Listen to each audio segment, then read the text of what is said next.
I wanted to introduce our next speaker, Brian Orend. Brian is the Director of International Studies and Professor of Philosophy at the University of Waterloo in that rogue state to our North Canada.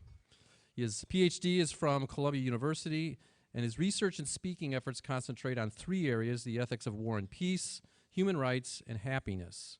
He's the author of 5 books, including 2 used widely as required texts at universities around the world: Human Rights, Concept and Context, and The Morality of War, which we use here. He is perhaps best known for his work on Jus Post Bellum, Justice in the Aftermath of War, which he will speak about today. And he has 2 forthcoming books: An Introduction to International Studies from Oxford and Seizure the Day, Happiness in Spite of Illness. Thank you, Brian, for coming again. Thanks so much.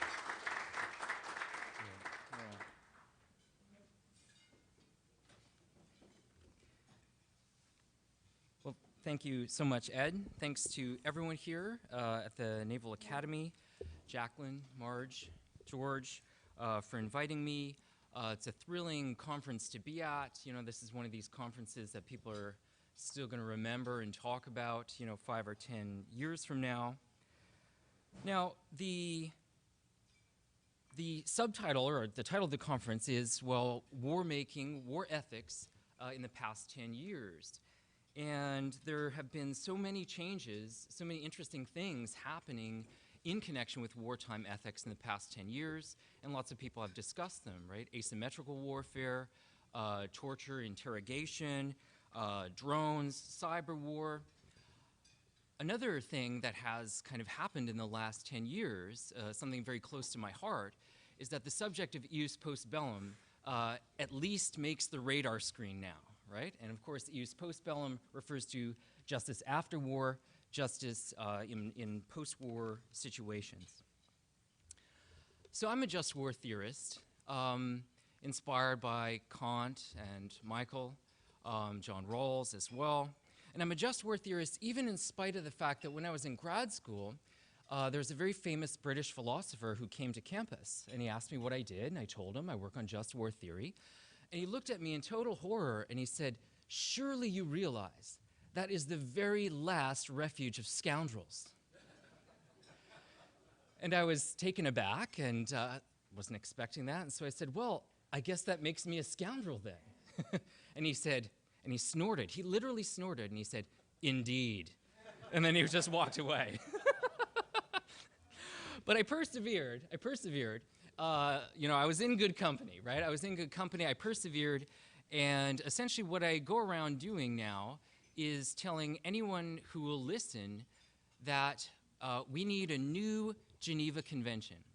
We need a brand new Geneva Convention exclusively devoted to issues of post-war justice. So why? Why? Well, I should point out, essentially my presentation is going to be broken into 2 parts. A theoretical part where I talk about post-war justice in general, and then a practical part where I try to answer the question, what, if anything, do we still owe Iraq and Afghanistan? So I'm going to talk about post-bellum principles in general, and then what, if anything, do we still owe Iraq and Afghanistan? Okay, so with the theoretical part, my main focus is that we need a new Geneva Convention exclusively devoted to Jus Post Bellum. Let me give you a bunch of good reasons why that is. First, we need it to complete the laws of war, right? As I'm sure you all know, there's tons of laws about regulating the outbreak of armed conflict, right? UN Charter, for example. And there are a ton of laws trying to regulate conduct within war, such as the other Geneva Conventions, right? But there is next to nothing. There is next to nothing regulating the endings of wars, right? Now, historically, I think this has been as a result of a conviction that, well, to the winner go the spoils of war. I think this is a deeply dangerous attitude. I think the endings of war should be regulated just as the beginnings of war and conduct during war. So we need a new Geneva Convention to complete the laws of war. Second, a practical thing, but I think a very important one, we need a new Geneva Convention to focus practical attention on the importance of this issue, right? To capture the imagination of decision makers, right? That this would be a great thing to talk about what we ought to do after we've won a war. Third, we need a new Geneva Convention to provide guidance, both for winners and for losers, right? And I stress both, right? Like we can see the benefits to the losers from having a Geneva Convention regulating post-war justice. Why? Because they'd be interested in being protected from the winners, right? And any draconian measures that they might impose. But even the winners have an interest in getting post-war guidance. There's a law prof at Harvard Law School. Her name is Gabriella Bloom, and she has this great concept called the fog of victory. Not just the fog of war, but the fog of victory. What does victory mean? What are our obligations once we've won? How do we clear the fog of victory? And I would propose that a brand new Geneva Convention would do just that, or at least move in that direction. The fourth reason, unregulated war fighting or unregulated war endings prolongs fighting on the ground, right? To the extent to which we don't have clear rules or expectations, belligerents will keep on fighting, jockeying for position, right? Because they lack assurances and clear rules. Fifth, we need such a convention to restrain the winners, who of course have been known to exact draconian terms of peace. World War I, a classic example. And then finally, my final great reason for arguing in favor of a new post-war Geneva Convention is that, as we all know, wars which are wrapped up badly create future wars. And so everyone needs guidance in this regard. The World Wars are a good example, the Serb Wars in the 90s, and of course the Iraq Wars as well, right? Would the second wars in each of those pairings have happened at all had the first ones been wrapped up better? Okay, so those are my reasons for a new Eus Postbellum Geneva Convention. Now, what principles do I think should go into such a convention? Well, first, I think there's two big competing ideal types when we talk about post-war justice, at least in the Western tradition, right? And these ideal types assume victory, right? So there's the model of revenge, and there's the model of rehabilitation. And so I want to kind of give the $2 version of each of these models, but then come around to the rehabilitation model as one which I prefer. Okay, so what about the revenge model? What are the basic propositions of post-war justice that the revenge model presupposes? Well, first, they argue in favor of a public peace treaty. Second, we need an apology from the aggressor that we've defeated. Third, we need to hold war crimes trials for those responsible for committing such. Fourth, there needs to be an exchange of prisoners of war. Fifth, the aggressor ought to give up any gains that it won during the course of the war. Sixth, there needs to be some kind of demilitarization so that the aggressor can't commit aggression again in the short-term future. But then what makes it a revenge model is then sixth, right? It's thought that the aggressor has to suffer some further losses, right, as punishment, right? Now, why? Why? Well, essentially, I think this comes out of a conviction that justice just simply demands this kind of punishment and revenge, right? The aggressor started the war unjustly, right? They need to be punished for that. The gravity of that deed needs to be impressed upon them. But then also there are arguments of deterrence, right? That to the extent to which we harm their society, right? This will deter their future war-making capacity. And it may also deter other would-be aggressors from getting the same idea. Now, which kind of losses? Well, most commonly, historically, is we slap on a set of reparations payments, hefty compensations payments on defeated aggressors, right? And we give that either to ourselves or to other societies that they've victimized. And secondly, we slap sanctions on them, right? To restrict the growth of their economy, right? To punish them economically.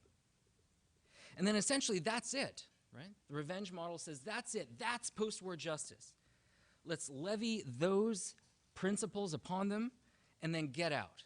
We have no further responsibility for reconstruction. That's too risky, that's too costly, that's too arrogant and presumptuous. We'll leave that to the locals and leave. And two good recent-ish examples of the revenge model in action, I think, obviously the Treaty of Versailles of 1919, but then also the treaty which ended the first Persian Gulf War in 1991, I would argue, was an embodiment of the revenge paradigm as well. Now, I think that revenge is a bad policy, but I fear that the next big wars that the West gets involved in will end with the revenge model, right? Because I think there's a pendulum that swings in Western history between these two models. Are we going to impose revenge, or are we going to try to rebuild and rehabilitate? And I think because of all the difficulties in Iraq and Afghanistan, it's taking so long, it costs so much, the pendulum is going to swing back to the revenge model. And so I want to counteract that, right? I think that's bad. Revenge is a bad policy for the following reasons. One, historically, it seems to create future wars. Two, it creates new generations of enemies. Three, there's a lot of evidence that vengeful policies, especially sweeping sanctions, hurt innocent civilians.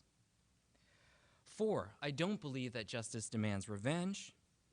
And five, the revenge policy doesn't deal with the fact that you've still, the structural problem that you still have these bad regimes in power. And so I prefer the rehabilitation model. Now, what's the rehabilitation model? Now, first, I want to point out, in making this sweeping dichotomy between these two models, right, it's not as though there's no common ground, right? I do this for, purposes of the presentation, right? There is, I think, a Rawlsian overlapping consensus between these two models, right? So I think, for example, the rehabilitation model is also committed to the need for a public peace treaty, for demilitarization, for apologies, for an exchange of POWs, trials for war criminals, and that the aggressor give up gains.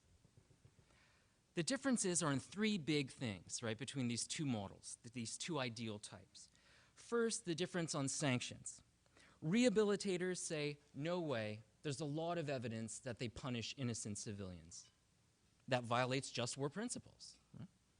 Second, on the issue of compensation, rehabilitators say, no, reconstruction is difficult enough. Try reconstructing while you're sucking money and resources out of that country at the same time. So rehabilitators say, nope, let's not levy terms of reparations or require compensation payments either. The third difference has to do with regime change, right? The revenge model says, no, too risky, too costly, not our business. Rehabilitators suggest that it may well be worth it over the long term, right? That the long-term consequences are worth it. And of course, the big historical examples of the model of rehabilitation are the reconstruction of West Germany and Japan following the Second World War. Now, what I'd like to do next is offer kind of my 2 cents about what I think a new Geneva Convention exclusively devoted to post-war justice should include. In general, it should include 2 things. One, what's the overall goal of post-war justice, right? What should the overall goal be? And then second, what are the means that we need to achieve that goal? So first, in terms of the overall goal, I think that when we impose terms of rehabilitation on a defeated aggressor, the goal should not be a Western society or a Western liberal democracy, but what I call a minimally just society, right? And Jean mentioned things of a kind of minimally decent society yesterday in her excellent talk, and I think that there's overlapping things in that regard. And for me, a minimally just society satisfies 3 general principles. One, it's peaceful and non-aggressive internationally, right? So it's peaceful, non-aggressive internationally. Second, it is legitimate, both domestically and internationally, right? The government is recognized, freely recognized.